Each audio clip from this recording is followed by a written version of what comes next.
Class 6 commerce chapter number 3 व्यापारिक पत्र।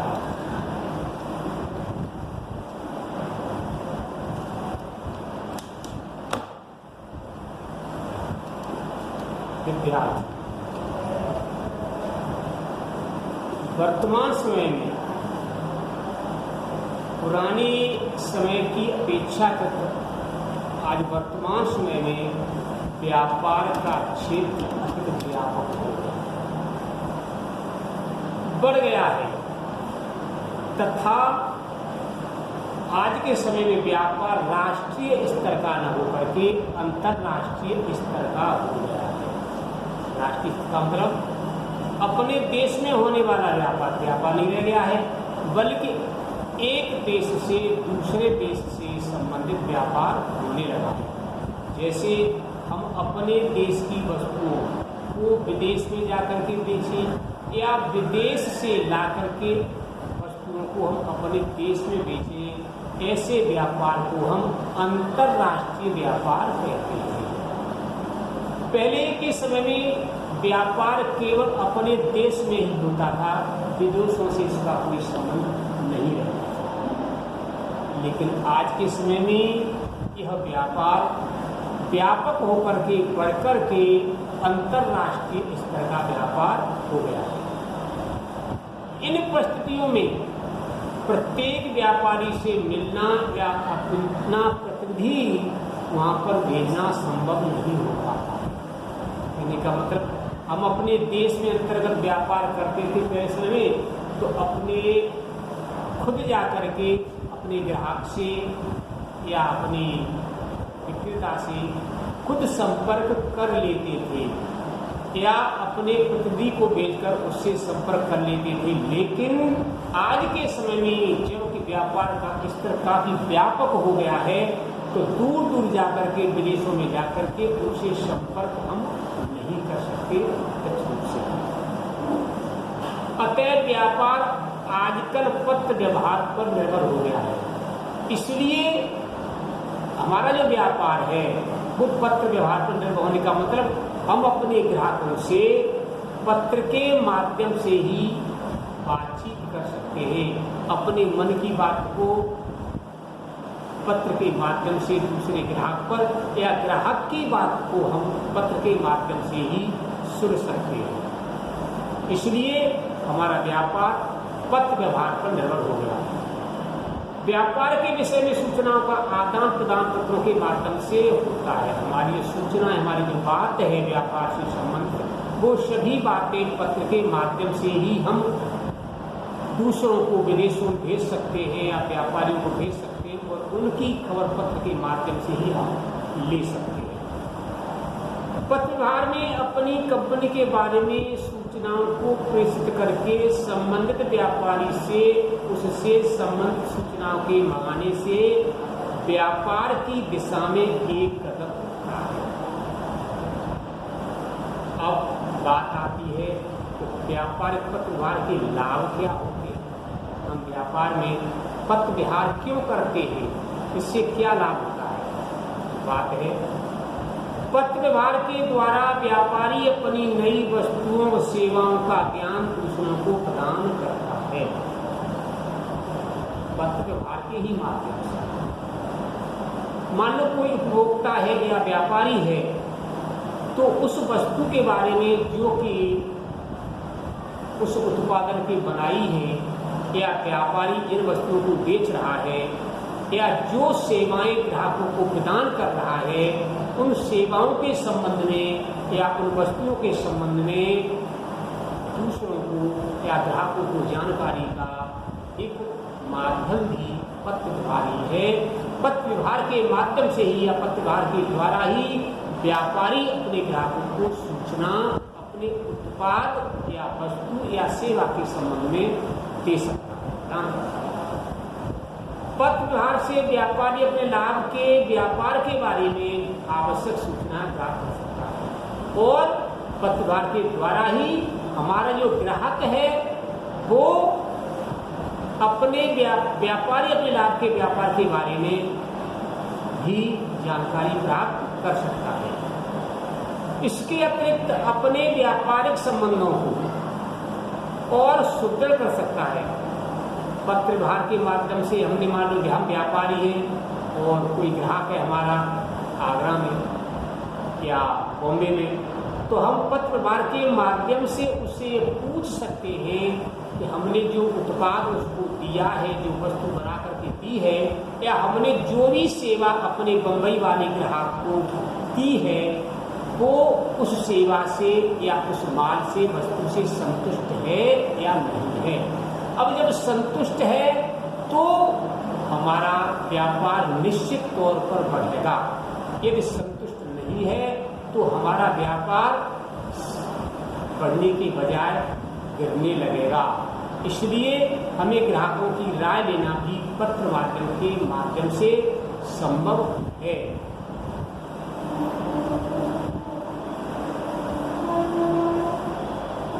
और जब ग्राहक हमारा संतुष्ट होगा तो निश्चित तौर पर हमारा व्यापार बढ़ेगा। और यदि ग्राहक हमारा संतुष्ट नहीं है तो हम उस पत्र के माध्यम से ही उस अपने ग्राहक को संतुष्ट कर सकते हैं और व्यापार को निरंतर बढ़ाने के लिए आगे कदम उठा सकते हैं, बढ़ा सकते हैं। दूसरे व्यापारियों को अपने व्यापार के संबंध में जानकारी उपलब्ध कराई जाती है। अन्य व्यापारी होते ग्राहकों के अलावा हम अपने से छोटे व्यापारी, मान लीजिए थोक व्यापारी अपने फुटकर व्यापारियों को, मान लीजिए हम उत्पादक हैं तो अपने थोक व्यापारियों को पत्र के माध्यम से सूचना आदान प्रदान करके उनसे संबंधित सूचना को प्राप्त कर सकते हैं और पुराने ग्राहकों के संबंध में बनाए रखने भी हम सहायक हो सकते हैं। व्यापारिक पत्र वस्तुओं और सेवाओं की बिक्री बढ़ाने में भी सहायक होते हैं। जैसे हमने किसी वस्तु को नमूने के तौर पर, विज्ञापन के तौर पर किसी को कोई वस्तु या उत्पाद दिया, अब उत्पाद तो हमने पहुंचा दिया, लेकिन उसके पास दूर का ग्राहक है, उपभोक्ता है, इसलिए उसके पास नहीं जा पा रहे, तो पत्र के माध्यम से उस वस्तु के संबंध में उस उपभोक्ता से हम जानकारी प्राप्त कर सकते हैं कि वो हमारे माल से या सेवा से संतुष्ट है अथवा नहीं है। संतुष्ट है तो हम अपनी बिक्री को बढ़ा सकते हैं और जब हमारी बिक्री बढ़ेगी तो हमारा व्यापार निश्चित तौर पर आगे बढ़ेगा। अब बात आती है व्यापार पत्र कितने प्रकार के होते हैं। तो वैसे तो अनेक प्रकार के होते हैं व्यापार पत्र, लेकिन मुख्य रूप से हम उन पत्रों को 4 भागों में विभाजित कर सकते हैं। पहला है व्यापारिक पूछताछ संबंधी पत्र। हम मान लीजिए थोक व्यापारी हैं और कोई फुटकर व्यापारी हमसे किसी वस्तु के संबंध में किसी भी प्रकार की जानकारी प्राप्त कर सकता है। वो किसके माध्यम प्राप्त कर सकता है? उसे वहां पर पहुंचने की फुटकर व्यापारी को थोक व्यापारी के पास या थोक व्यापारी को उपभोक्ता के पास जाने की कोई आवश्यकता नहीं है। वो सारी सूचना अपने अधीनस्थ थी, जैसे उत्पादक थोक विक्रेता से थोक विक्रेता, फुटकर विक्रेता से फुटकर विक्रेता अपने ग्राहक से पत्र के माध्यम से ही वस्तु के संबंध में जानकारी प्राप्त कर सकता है। जैसे किस वस्तु का क्या रेट है, उसकी क्या क्वालिटी है, क्या उसकी बेचने की शर्त है, ये सब बातें हम पत्र के माध्यम से ही, जिस पत्र के माध्यम से पूछते हैं उस पत्र को हम पूछताछ संबंधी पत्र कहते हैं। दूसरा पत्र है माल मंगाने के लिए दिया गया आदेश संबंधी पत्र। सबसे पहले हमने अपने से उच्च यानी फुटकर विक्रेता, फुटकर व्यापारी थोक व्यापारी से थोक व्यापारी उत्पादक से और फुटकर व्यापारी अपने उपभोक्ता से माल भेजने के संबंध में उसे जो जानकारी मांगी थी वो जानकारी संबंधित पूरी जानकारी दे देता है। तब मंगाने वाला, जैसे फुटकर क्रेता होता है, ग्राहक होता है, वो फुटकर व्यापारी से माल मंगाता है और फुटकर व्यापारी थोक व्यापारी से माल मंगाता है, थोक व्यापारी उत्पादक से माल को मंगा रहा है, तो उसको इसके लिए उसके पास जाने की कोई आवश्यकता नहीं है। एक पत्र लिख देता है कि हमें ये वस्तुएं आपने इस रेट की बताई है और ये उसकी क्वालिटी है या क्वांटिटी है, कितनी मात्रा में हमें उसको मंगाना है और किस क्वांटिटी की है, उस वस्तु की सारी जानकारी लिख करके अपने से उच्च को, जैसे ग्राहक फुटकर व्यापारी को, फुटकर व्यापारी थोक व्यापारी को, थोक व्यापारी उत्पादक को एक आदेश लिख देता है और आदेश पत्र के माध्यम से ही वो अपना माल अपने स्थान पर घर बैठे या अपने व्यापार संस्थान में मंगा सकता है। इसके संबंध में जो आदेश दिया जाता है, जिस पत्र के माध्यम से जो आदेश दिया जाता है, उस पत्र को हम आदेश संबंधी पत्र कहते हैं। अब है माल भेजने का पता। अब ग्राहक ने अपने फुटकर व्यापारी को, फिर वो फुटकर व्यापारी से माल खरीदता है और फुटकर व्यापारी अपने थोक व्यापारी से माल प्राप्त करता है, खरीदता है और थोक व्यापारी डायरेक्ट उत्पादक से माल को क्रय करता है। तो और क्रय करने के लिए उसने आदेश पत्र लिख दिया और आदेश पत्र लिखने के पश्चात वो पत्र जिससे माल मंगाया गया है, जिसको माल देना है, वो देने वाला क्या करता है, जितना माल उसने ग्राहक ने मंगाया है उस माल को भेज देता है और साथ में एक माल भेजने के लिए पत्र भी लिख देता है कि हमने आपके द्वारा मंगाया हुआ ये माल इतनी मात्रा में इस क्वांटिटी का और इस क्वालिटी का और इस रेट का आपके पास भेज दिया है। ऐसे पत्र भेजने वाले पत्र को हम ऐसा ध्वज में लिखा जाता है, उस पत्र को हम माल भेजने का पत्र कहते हैं।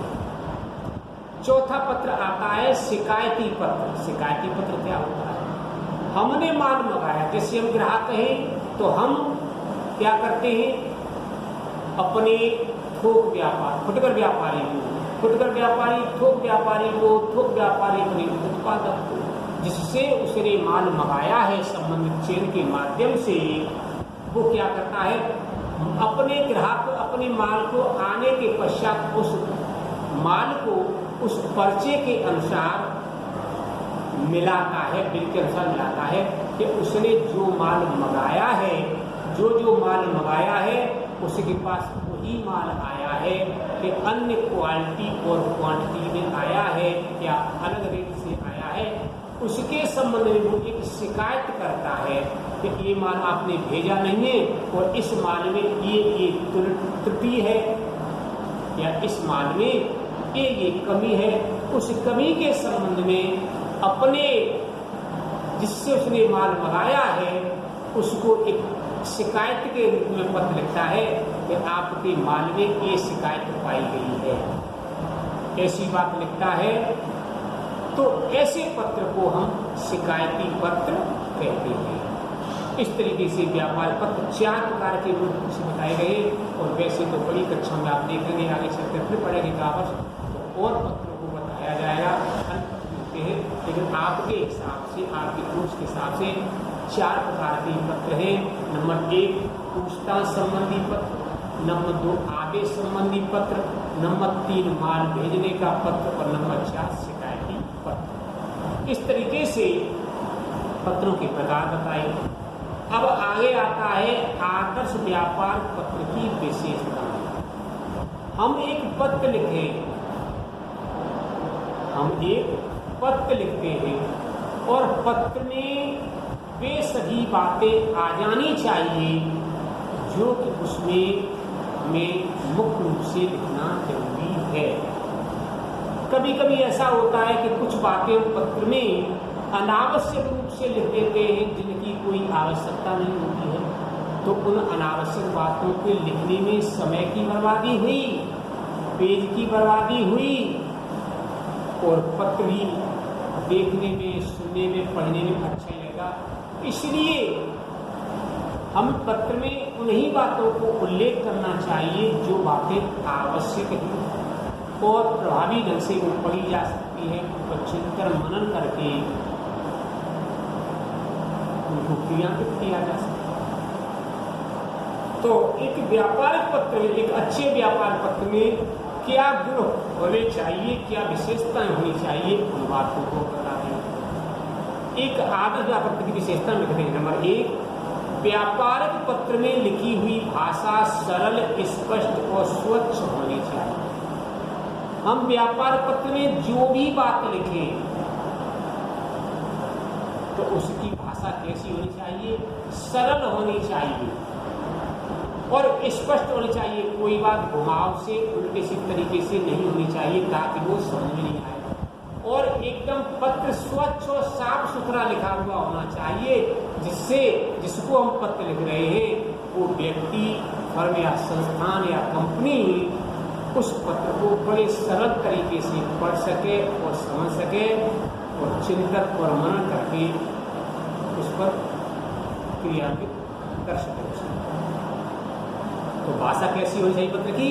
सरल होनी चाहिए, स्पष्ट होनी चाहिए, स्वच्छ होनी चाहिए। नंबर 2, व्यापारिक पत्र में लिखी हुई बात तो पूर्ण रूप से स्पष्ट लिखी हुई होनी चाहिए। ऐसा नहीं कि किसी के संबंध में कोई बात लिख रहे तो उसके संबंध में थोड़ी सी हिंट दे दी हमने, लेकिन उस हिंट से कोई काम चलने वाला नहीं है। इसलिए जो भी बात हमें लिखनी है वो अपनी बात को पूरी तरीके से लिखने और वो भी स्पष्ट तरीके से लिखें। हमें किसी प्रकार का घुमाव या हस्तक्षेप या उसमें किसी प्रकार जड़ता प्रकट नहीं करनी चाहिए, जिससे दूसरा व्यक्ति उसको सरलता से पढ़ सके, समझ सके। तो अच्छी बात हो। कहने का मतलब पत्र की में जो बात लिख रहे हैं उसको पूर्ण तरीके से लिखना चाहिए और स्पष्ट रूप से उस बात को लिखना चाहिए। तीसरा, पत्र को इस बार लिखना चाहिए कि कम से कम शब्दों में कही जाए बात तथा उसका आशय भी स्पष्ट। मतलब कुछ लोग पत्र लिखते हैं तो उसमें अनान्य बातें फालतू लिख देते हैं, अनायास बातें लिख देते हैं, जिन बातों का उस पत्र से संबंधित कोई मतलब नहीं है। यानी कहाँ कहाँ की रामायण लिख बैठते हैं, इसका रामायण लिख रहे हैं, रामायण का उदाहरण दे रहे हैं, महाभारत का उदाहरण दे रहे हैं। तो हमारे रामायण और महाभारत के उदाहरण से इस व्यापारिक पत्र में कोई मतलब तो है नहीं। तो जब इस बात से कोई मतलब नहीं है रामायण और महाभारत की बात से, तो उस व्यापारिक पत्र में उन बातों को नहीं लिखा जाना चाहिए। तो कहने का मतलब अपनी बात को कम से कम शब्दों में लिखना चाहिए, कम से कम शब्दों में लिखें और जिसका आशय भी स्पष्ट हो। ऐसा नहीं शब्द हमने कम कर दिए लेकिन आशय उसका समझ में ही नहीं आ रहा है। तो जब आशय उसका समझ में नहीं आ रहा है तो उस पर क्या मनन और चिंतन किया जाएगा, उसको या किस रूप से क्रियान्वित करेंगे। तो इसलिए बात को कम से कम शब्दों में लिखना चाहिए और स्पष्ट बात समझ में आनी चाहिए। फालतू अनावश्यक बात उस पत्र में, व्यापारिक पत्र में नहीं लिखनी चाहिए, क्योंकि आज के समय में समय का अभाव है। इसलिए फालतू बातें पढ़ने की बजाय उन्हीं बातों को पढ़ा जाए जो बातें मतलब की हैं, या जिन बातों से सरोकार है, मतलब है, उन्हीं बातों को पढ़ना चाहिए।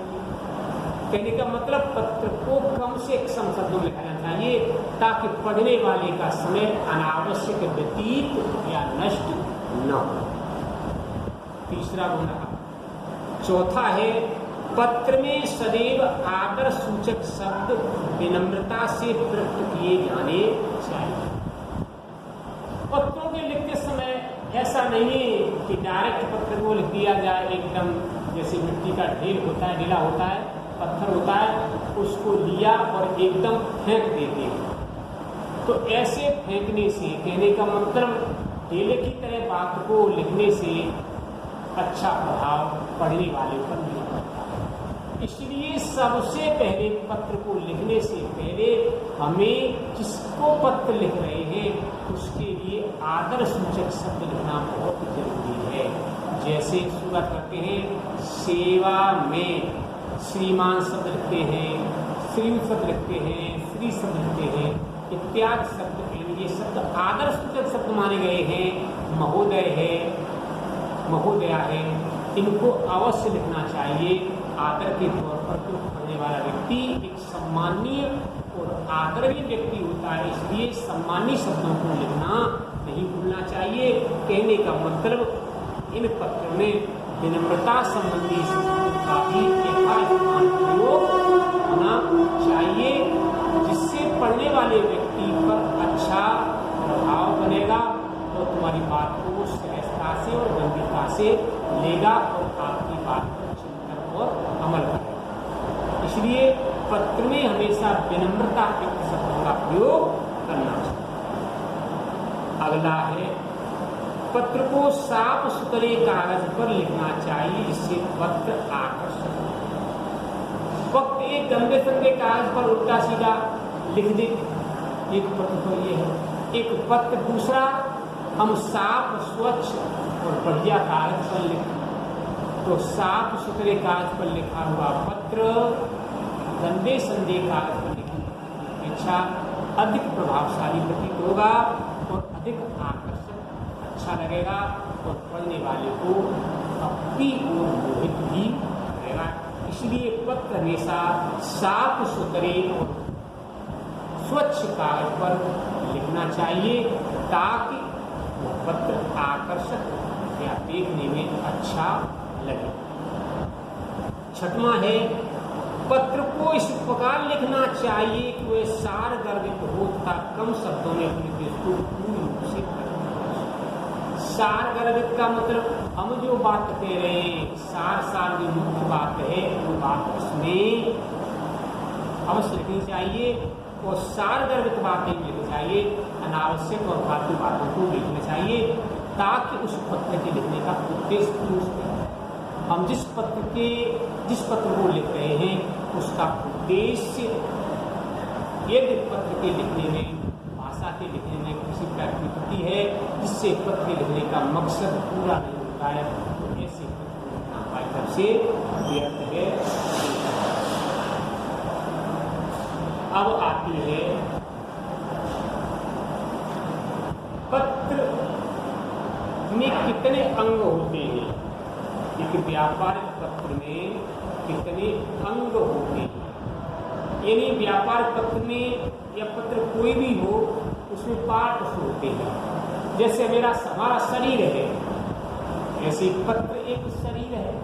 हमारे शरीर में बाल, मस्तक, आंखें, नाक, कान, मुंह, चिन्ह, भुजाओं में अंगुलियां, हाथ, पंजे, कमर, पेट, सबके अलग अलग अंग है कि नहीं, बॉडी पार्ट में है कि नहीं है।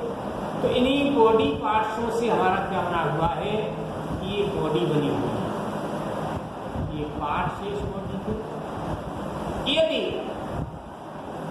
किसी भी पार्ट में किसी प्रकार की कोई कमी है तो हमारी बॉडी अच्छी लगेगी, बॉडी में हमारी में कुरूपता आ जाएगी। इसलिए इसी तरीके से हमारे पत्र के भी कुछ अपने अंग हैं। उन पत्रों के अंगों को मिलाने से एक पत्र बनकर के तैयार होता है। तो पत्र में, हमारे पत्र में जिस तरीके हमारे शरीर अंग हैं, उसी तरीके से हमारे पत्र के भी कुछ अंग होते हैं। वो अंग कौन कौन से हैं? सबसे पहला है शीर्षक। सिर से ही होता है हमारे शरीर। सबसे क्या है? सिर है हमारे शरीर। ठीक उसी प्रकार से सबसे पहला अंग है हमारा पत्र में शीर्षक भी है। शीर्ष उस पत्र का वो क्या है? सिर है। इसके अंतर्गत पत्र भेजने वाले व्यापारी का सबसे पहले नाम लिखा जाता है कि हम किसको पत्र लिख रहे हैं, और इसके पश्चात उसी के नीचे उसका पता लिखा जाता है कि वो व्यापारी कहाँ का है, उसका टेलीफोन नंबर क्या है, फैक्स नंबर क्या है, या ईमेल नंबर, ईमेल का पता क्या है। ये सब बातें इस हेड में, इस पत्र के शीर्ष में सबसे ऊपर पहले ही लिखी जाती है। इन बातों का लिखना बहुत जरूरी है। इस बात को हम नीचे लिखें तो ज़्यादा आकर्षक नहीं होगी, अच्छी भी नहीं होगी, क्योंकि जिसको पत्र लिखा जा रहा है वो उसका मुख्य है, हेड है, इसलिए उस हेड में, उस शीर्षक में सबसे पहले जिस व्यापारी को हम पत्र या ग्राहक को पत्र भेज रहे हैं उसका सबसे पहले नाम, पता, telephone number, PAN number, fax number, उसका ईमेल, जो कुछ आईडी नंबर है वो सब पता लिखना चाहिए। नंबर 2 पर दिनांक लिखा जाता है। ये पता लिखाता है जाता है हमेशा बाएं साइड में लिखा जाता है, इस साइड में, आज के इस साइड, बाएं साइड। और फिर आती है दिनांक।